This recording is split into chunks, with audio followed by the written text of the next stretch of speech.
When the farm is harvesting 12,000 acres of wheat like this, how many combines are out here this year harvesting it? I know it's a little slower going. It's good to have extra machines to get the crop off and make way for the second crop of soybeans coming in behind you.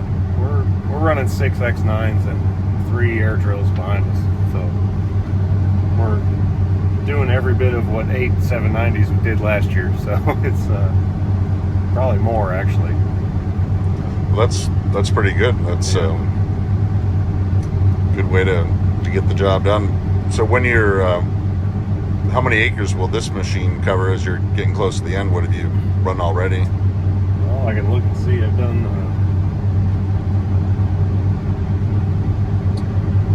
1725 as of right now. So.